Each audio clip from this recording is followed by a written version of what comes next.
வணக்கம். என் பேர் தாரணி. நான் சேர்விலேருந்து பேசுகிறேன். நம்ம ஏன் எதுக்காக இப்போ நான் பேச வந்திருக்கேன் அப்படின்னா, நம்ம ஏன் இன்னும் முட்டாள்களாகவே இருக்கோம், கேள்வி கேட்க முடியாத முட்டாள்களாகவே இருக்கும், ஏமாளிகளாகவே இருக்கும் அப்படிங்கிறத பற்றி தான் பேச வந்திருக்கேன். எந்தெந்த விஷயத்தில் நம்ம என்ன முட்டாள்களாகவும் ஏமாளிகளாகவும் இருக்கிறோம் அப்படின்னு நீங்கள் நினைக்கிறீங்க அப்படிங்கிறதான் யாராக இருந்தாலும் கேள்வி கேட்பாங்க. இந்த விஷயத்தை இந்த வார்த்தைகள் கேட்கும்போது நான் என்ன முட்டாளாக இருக்கேன், நான் என்ன ஏமாளியாக இருக்கேன், நீ எப்படி இதை சொல்ல வர அப்படின்னு. எந்த ஒரு தொழிலாக இருந்தாலும் சரி, பிஸ்னஸாக இருந்தாலும் சரி, கேள்வி கேட்கணும். நம்ம கேள்வி கேட்குறதே கிடையாது. கேள்வி கேட்டால் அந்த தொழில் நம்மளை விட்டு போயிடுமோ, இல்லை சொல்லிக் கொடுக்குறவங்க சொல்லிக் கொடுக்காம போயிடுவாங்களோ அப்படிங்கிற பயத்திலேயே நம்ம கேள்வி கேட்குறதே கிடையாது. கேள்வி கேட்காதது சிலருக்கு ரொம்ப வசதியாக போச்சு. அவன் எதை சொன்னாலும் நம்ம நம்பிட்டோம், நாம் எதை சொன்னாலும் அவன் நம்பிடுவான், அவன் எதை சொன்னாலும் நாம் நம்பிடுவோம். அதனால் நஷ்டமாக பாருது என்னவோ, நம்மளோட சொத்தை இழந்து கை காசை போட்டு எல்லா தொழிலும் நம்ம கைவரும்னு கூட்டிகிட்டு போய் எல்லாத்தையும் இழந்துட்டு காசை கொண்டு போய் கொடுக்குறோம். பார்த்தீங்களா, அவன் நல்லா இருப்பான், ஆனால் அதை கொடுக்குற நாம நல்லா இருக்கிறது இல்லை. ஏன் அப்படின்னா கேள்வி கேட்கறது இல்லை. அதுக்கு மெயின் ரீசன் அறியாமை, விழிப்புணர்வு இல்லாததுங்கிறது கூட தாண்டி அறியாமை. எந்த ஒரு விஷயத்தையுமே முழுசாக தெரியாமல் போயிடுறது. போனால் போய் கற்றுக்கலாம், போய் நிறைய இழந்து தான் கற்றுக்கணும். ஒரு விஷயத்த ஒன்றுமே தெரியாமல் போய் கற்றுக்கலாம் அப்படின்னா 2 விஷயம் முதல்ல இழக்கும். ஒன்று டைம் வேஸ்ட் ஆகும், இன்னொன்று மணி வேஸ்ட் ஆகும். இது 2 அதிகமாக இருக்குது என்கிட்ட அப்படிங்கிறவங்க தாராளமாக போய் கற்றுக்கலாம். அது எதுவுமே இல்லாதவங்க அப்படிங்கிற பட்சத்தில் கொஞ்சம் பொறுமையாக ஆரண்டி பண்ணி உள்ளே இறங்குங்க. ஆரண்டிங்கிற வார்த்தையும் முதல்ல உள்வாங்குங்க. ஒரு விஷயத்தை தெரிஞ்சுக்கிட்டு போவோம், பாதி தெரிஞ்சுக்கிட்டு போய் பாதி அடிபட்டுக்கும் அப்படிங்கிற எண்ணத்தோடு உள்ளே போங்க. அண்டு கேள்வி கேட்க பயப்படுறீங்க. ஏன் கேள்வி கேட்க பயப்படுறீங்க? தலையை வெட்டிடுவாங்க. எந்த ஒரு விஷயமா இருந்தாலும் ஏன் இது நடக்குது, எப்படி இது நடக்குது, எதுக்காக இது நடக்குது, இது எதுக்காக நான் இவ்வளோ பணம் உனக்கு கொடுக்கணும், இது எப்படி பாசிபிள் அப்படிங்கிற கேள்வி ஏன் கேட்க மாட்டேங்கிறீங்க? கேள்வி கேட்காதது மட்டும்தான் இன்றைக்கி பெரிய ப்ராப்ளம். எந்த ஒரு விஷயத்துலையும் சரி, இன்றைக்கி நடக்கிற எல்லா விஷயத்துலையும் நம்ம கேள்வி கேட்குறதே இல்லை. கேள்வி கேட்டால் அதுக்கு பதில் கிடச்சிரும். நம்ம கேள்வி கேட்காதனால அவங்க ரொம்ப சால்வாக ஸ்கூலாக உக்காந்துக்கிட்டு பணத்தை வாங்கி போட்டு நம்மளை ஏமாற்றிட்டு போயிடுறாங்க. 2வது விஷயம், இன்னொன்று அறியாமை. ஏமாறுறவங்க இருக்கிற வரைக்கும் ஏமாத்துறவங்க இருந்துக்கிட்டே தான் இருப்பாங்க. நாம் எப்போ ஏமாறாதவங்களாம் மாற நினைக்கிறோமோ அப்போ தான் ஏமாத்துறவங்க குறைவாங்க. இது அழுத்தமான உண்மை. இன்றைக்கி என்னென்னா, சீக்கிரம் சம்பாரிச்சிடணும், ஈஸியாக சம்பாரிச்சிடணும், பெருசாக சம்பாரிச்சிடணும். யோசிச்சு பாருங்கள், நம்ம வருஷக்கணக்கில் ஒரு கம்பெனியில் வேலை பார்க்குறோம், மாத சம்பளத்துக்கு வேலை பார்க்குறோம், 6000 ரூபா 7000 ரூபா, நான் மினிமம் அவ்வளோதான் வாங்கினேன். 6000 ரூபா 7000 ரூபாய்க்கு வேலை பார்க்குறோம் அப்படின்னா என்ன அந்த வாழ்க்கை தரம் 1 வருஷம் நம்மளால் மாற்ற முடியுதில்லை. ஆனால் எவரோ வந்து நீ இவ்வளோ பணத்தை கொடு, உன் வாழ்க்கை முறையே மாற்றிடுறேன், உன்னை அப்படி ஆக்கிடுறேன், இப்படி ஆக்கிடுறேன், ஒரே வருஷத்தில் உன்னை தூக்கி நிறுத்திடுறேன் அப்படின்னா நாம் என்ன பண்ணுறோம்? யோசிக்காமல் அந்த ஆசை வார்த்தைகளை கேட்டு என்ன பண்ணுறோன்னா, நம்ம கையில் இருக்கிற ஒவ்வொரு ரூபா பணத்தை சேகரித்த பணத்தெல்லாம் மொத்தமாக தூக்கிட்டு போய் அவன்கிட்ட கையில் கொடுத்துட்றோம். அதுக்கப்புறம் பெரிய துண்டை தூக்கி நம்ம தலைமையில போட்டுறானுங்க. சரிங்களா? ஏன் நம்ம அதை யோசிக்க மாட்டேங்கிறோம்? ஏன் இப்படி உணர்ச்சி வசப்பட்டுக்கிட்டு இருக்கோம் அப்படிங்கிறத கொஞ்சம் யோசிச்சு பாருங்கள்.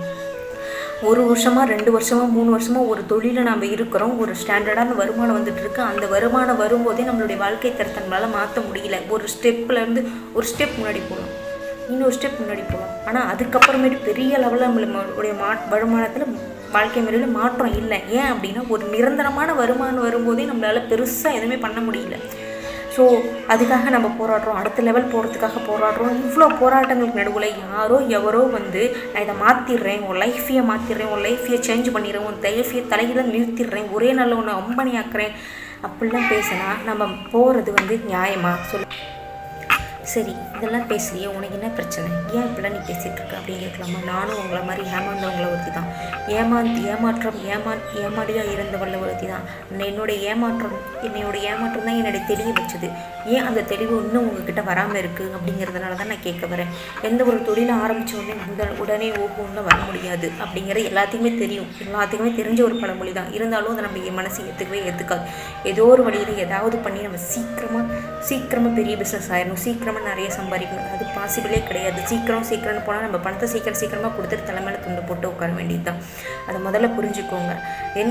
ஏன் இப்படி வந்து கத்திட்டு இருக்கு, உனக்கு என்ன பிரச்சனை அப்படின்னா, எனக்கு என்ன பிரச்சனைனா, நாம் என்ன எவ்வளோ நாளைக்கு ஏமாளியாகவே இருந்துக்கிட்டே இருப்போம், ஏமாத்துறவங்க சொகுசாக வாழ்ந்துக்கிட்டே இருப்பாங்க அப்படிங்கிறது தான். நம்மளை ஏமாற்றி அவங்க நல்லா வாழ்ந்துட்டுருக்காங்க. ஏமாந்த நம்ம குடும்பத்தை பிரிஞ்சு, தொழிலை பிரிஞ்சு, நம்ம உறவுகளை பிரிஞ்சு எத்தனை கஷ்டப்பட்டுட்டு இருக்கோம். இதுக்கெல்லாம் ஒரு விடை வேண்டாமா? இதுக்கெல்லாம் ஒரு தெளிவு வேண்டாமா? இதுக்கெல்லாம் ஒரு விடை கிடைக்காம போயிடணுமா? என்னுடைய ஏமாற்றம் அப்படிங்கிறது என்னோட முடிஞ்சு போயிருந்து நான் இதை எவ்வளோ வருத்தப்பட்டிருக்க மாட்டேன். என்னுடைய ஏமாற்றம் தான் எல்லாத்துக்குமே ஆரம்பமாக இருக்குது. நான் ஏமாந்த காலத்தில் ஒருத்தர், இப்போ 10 பேர், நாளைக்கு 20 பேர் வந்து நிற்பாங்க. இதுக்கெல்லாம் என்ன ரீசன்? யார் போய் பதில் சொல்லுவா சொல்லுங்கள்? ஒருத்தர் யார் வந்து சொல்லுவாங்க சொல்லுங்கள்? நாம் தான் இதுக்கு தீர்வு கொடுக்கணும். ஏமாந்தவங்க வெளியில் வந்தால் மட்டும்தான் இதுக்கு தீர்வாக அமையும் அப்படிங்கிறதுனால தான் நான் பேசிகிட்டு இருக்கேன். சரிங்களா?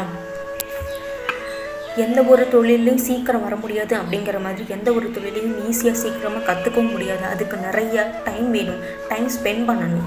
ஓகேங்களா? ஆனால் இன்றைக்கி இருக்கிறவங்க சொல்கிறவங்க என்ன அப்படின்னா, சீக்கிரமாக பெரிய ஆளிடலாம், சீக்கிரமாக தொழில் பண்ணிடலாம், சீக்கிரமாக நான் தொழில் கற்றுத்தரேன், நீங்கள் சீக்கிரமாக தொழில் பண்ணேன். எந்த ஒரு தொழிலை எப்படி சீக்கிரமாக கற்றுக்க முடியும் சொல்லுங்கள்? நீங்கள் சொல்லுங்கள். ஒரு டிரைவிங் கற்றுக்கும் போது கூட நான் டிரைவிங் கற்றுக்கிட்டேன் கிட்டத்தட்ட 1 மந்த்துக்கு மேலே கற்றுவேன். என்னால் ஃப்ரீக்வெண்ட்டாக என்னால் வந்து ஒரு ஸ்டெடியாக ஒரு கான்ஃபிடெண்ட்டாக என்னால் ரோட்டில் ஓட்ட முடியும் அப்படின்னா கூட ஒரு சின்ன பயம் இருக்குது. இங்கேயா போய் இடிச்சிருவோமா, இங்கே போய் மோதிடுவோம் அப்படின்னு. 1 மந்த் ஒரு விஷயத்த கற்றுக்கணும் அப்படின்னா கூட நம்மளால் சீராக செய்ய முடியல. அப்படிங்கிற பட்சத்தில் ஒரே ஒரு நாளில் எப்படி ஒரு தொழிலை கற்றுக்க முடியும்? எந்த ஒரு தொழிலாக இருந்தாலும் சரி எவ்வளோ சீக்கிரமாக கற்றுக்க முடியும் சொல்லுங்கள்? எவ்வளோ தான் கற்றுக் கொடுத்தாலும் நம்ம அனுபவங்கிறது முக்கியம் இல்லையா? அந்த அனுபவத்தை கிடைக்கணும். அப்போ அனுபவத்தை வாங்கணும் அப்படின்னா அதுக்கு நம்ம கொஞ்சம் உழைக்கணும் இல்லையா? அந்த உழைப்பு எப்படி ஒரு நாளில் போதுமானதாக இருக்கும் அப்படிங்கிறத ஏன் நம்ம யோசிக்கவே மாட்டேங்கிறோம்? ஒரு நாள் சீக்கிரமாகிடணும், ஒரு நாள் அம்பானி ஆகிடணும், ஒரு நாள் பெரிய ஆள் ஆகிடணும், ஒரு நாளில் சம்பாரிச்சணும் அப்படின்னு நினைக்கிறமே தவிர எந்த விதத்துலையும் ஏமாறாமல் சீராக ஒரு தொழிலை கற்றுக்கணும் அப்படிங்கிற எண்ணம் ஏன் யாருக்குமே வரமாட்டேங்குது? அந்த எண்ணம் ஏன் யாருக்கு வரமாட்டேங்குது? சீக்கிரமாக சம்பாரித்து என்ன பண்ண போகிறோம்? கோடிக்கு பெருசாக கொண்டாடி போகிறோமா? சீக்கிரமாக சம்பாதிக்கணும்னு நினச்சா சீக்கிரமாக ஏமாந்துடும். அதை முதல்ல தயவு செஞ்சு புரிஞ்சுக்கோங்க. அடுத்தது, ஒரு வேலையோட நுணுக்கங்கள். ஒரு பிஸ்னஸை கற்றுக்க போகிறோம், சரி ஒரு நாளில் கற்றுக்கிட்டோம், அதில் என்னென்ன நுணுக்கங்கள் இருக்குது, எத்தனை டாபிக்ஸ் இருக்குது, என்னென்ன வேலை பண்ண போகிறோம் அப்படிங்கிற கேள்வி ஏன் கேட்க மாட்டேன்? திரும்ப நான் வர்றது ஒரே விஷயந்தான், கேள்வி கேட்க மாட்டேங்கிறோம். கேள்வி கேட்டால் தான் ஏமாத்துறவங்க மாற தொடங்குவாங்க. நம்மளை திரும்ப கேள்வி கேட்குறாங்க, நாம் இனிமேல் கவனமாக இருக்கணும் அப்படின்னு. இல்லைன்னா நம்மளை மாதிரி ஆளுங்க இருக்கிற வரைக்கும் ஏமாத்துறவங்க இருந்துக்கிட்டே தான் இருப்பாங்க. ஒவ்வொரு தொழிலையும் ஒவ்வொரு நுணுக்கங்கள் இருக்குது, ஒவ்வொரு முறைகள் இருக்குது. அதை ஏன் நம்ம வந்து தெரிஞ்சுக்க மாட்டோம்? உதாரணத்துக்கு நம்ம எக்ஸ்போர்ட் பண்ணிகிட்ருக்கோம் அப்படின்னா, எக்ஸ்போர்ட் தவிர வேறு எதாக இருந்தாலும் சரி, ஒரு ஃபினான்சிங் இருக்குது, அந்த ஃபினான்சிங் எப்படி ஹேண்டில் பண்ண முடியும்? ஒரு டெக்னிக்கல் இருக்குது, அந்த டெக்னிக்கல் எப்படி ஹேண்டில் பண்ணுறது? ஒரு கம்ப்யூட்டரைஸ் இருக்குது அப்படின்னா அந்த கம்ப்யூட்டரில் நமக்கு என்னென்ன தெரிஞ்சிருக்கணும் அப்படிங்கிற ஒரு நாலேஜ் கூட இல்லாமல் எப்படி ஒரு தொழிலில் போய் இறங்க முடியும்? அந்த எல்லா நாலேஜும் நமக்கு ஒரு நாள் எல்லாம் சொல்லி கொடுத்துருவாங்களா? சொல்லி கொடுத்துட முடியுமா? இந்த தொழிலில் மட்டும் இல்லை, இந்த எக்ஸ்போர்ட் தொழிலில் மட்டும் கிடையாது, எந்த தொழிலாக இருந்தாலும் சரி ஒரு நாள் நமக்கு சொல்லி கொடுத்துருவாங்களா? ஒரு நாள் நம்மளாலையும் கற்றுக்க முடியுமா? அந்தளவுக்கு நம்மளுக்கு கெப்பாசிட்டி அதிகமாக என்ன? யோசிங்க. எப்படியெல்லாம் நம்மளை பிளான் பண்ணி ஏமாற்றிட்டு இருக்காங்க பார்த்தீங்களா? உணர்ச்சி வசப்படாதீங்க. ஒரு நாளில் உங்களை சம்பாரித்து வச்சிடுறேன், ஒரு நாளில் உங்களை நான் மாற்றிடுறேன், உங்களோட வாழ்க்கை முறையை மாற்றிடுறேன் அப்படிங்கிறதெல்லாம் உணர்ச்சி வசப்பட்ட வார்த்தைகள். இதில் மயங்கி தான் நம்மளுடைய பணத்தெல்லாம் கொண்டு போய் கொடுத்துட்டு அவன் நல்லா இருக்கான், அவங்க சூப்பராக இருக்காங்க, பர்ஃபெக்டாக இருக்காங்க. ஆனால் நாம் அப்படி இல்லை. அது ஏமாந்தவங்களுக்கு மட்டும்தான் அந்த வலியும் வேதனையும் புரியும். நான் திரும்ப சொல்கிறேன், யாராவது ஏதாவது சொன்னால் அவங்க அப்படியே கடவுள் மாரி நம்பாதீங்க. அவங்க ஒன்றும் கடவுள் கிடையாது, ஜஸ்ட் ஆர்டினரி மேன். அவங்களுக்கும் நமக்கு என்ன வித்தியாசம்னா, அவங்களுக்கு தெரிஞ்சிருக்க நமக்கு தெரியல, அவ்வளோதான் வித்தியாசம். அதை தெரிஞ்சுக்க நம்ம முயற்சி பண்ணுறது கிடையாது. ஃப்ரீயாக அவேர்னஸ் கொடுத்தா கூட உனக்கு என்ன பிரச்சனை இதில்? நீ என்ன லாபம் உனக்கு இதில் இருக்குது? உனக்கு என்ன லாபம் இருக்கிறதுனால நீ இதை செய்கிற அப்படிங்கிறத யோசிக்கிற மைண்டில் நாம் இப்போ இருக்கோம். எதையுமே நம்ம நம்ப தயாராக, எதையுமே நம்பாமல் வாழ்க்கையில் ஜெயிக்கவும் முடியாது, வாழவும் முடியாது. ஏதாவது ஒரு விஷயத்தை நம்பணும். அது அடிபட்டவங்களுக்கு புரியும், ஏதாவது ஒரு விஷயத்தை நம்பணும் அப்படின்னு. அடிப்படாத ஃப்ரெஷ்ஷாக உள்ள வர்றவங்களுக்கு எதை பார்த்தாலும் சந்தேகமாக தான் இருக்கும். முதல்ல நுணுக்கத்தை புரிஞ்சுக்கோங்க. ஒருத்தர் ஏதாவது சொன்னாங்கன்னா உணர்ச்சி வசப்படாதீங்க, உணர்வுகள் இருங்க. ஒரு தொழில் பண்ணணும் அப்படின்னா அந்த உணர்வுகள் இருங்க, உணர்ச்சி வசப்படாதீங்க.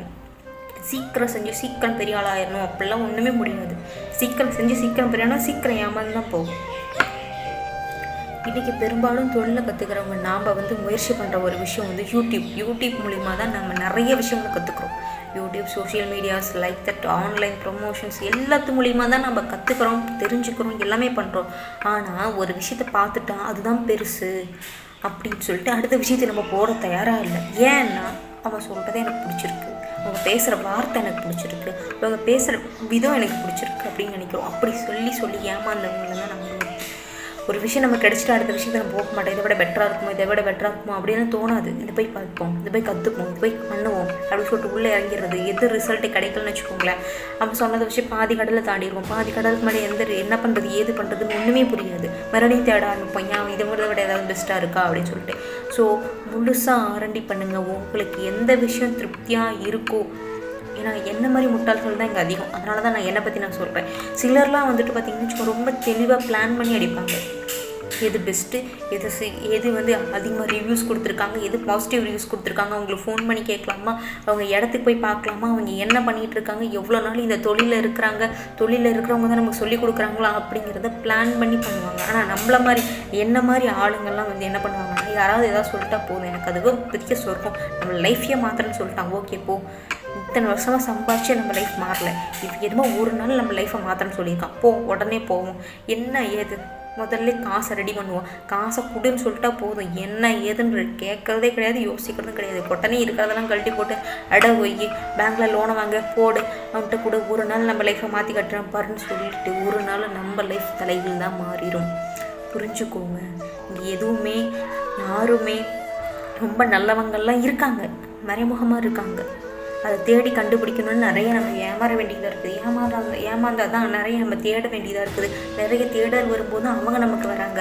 அதெல்லாம் இல்லாமல் தடுக்கணும் அப்படின்னா முதல்லையே அவேர்னஸாக இருங்க. யாராவது ஏதாவது சொன்னால் அதை முதல்ல நம்பாதீங்க, அது உங்கள் விருப்பம். ஆனால் அதை ஆரண்டி பண்ணுங்க அப்படிங்கிறது மட்டும்தான் என்னுடைய வேண்டுகோள். சரிங்களா? இனிமேல் யாரும் தயவு செஞ்சு ஏமாறாதீங்க, ஏமாந்து அழாதீங்க. அதனால் நிறைய குடும்பங்கள் பாதிக்கப்பட்டிருக்கு, நிறைய பேர் உயிரியே போயிருக்கு. அந்த விஷயம்லாம் கேள்விப்படும்போது ரொம்ப மனசுக்கு ரொம்ப வருத்தமாகவும் இருக்குது. சரிங்களா? தயவு செஞ்சு ஏமாறாதீங்க.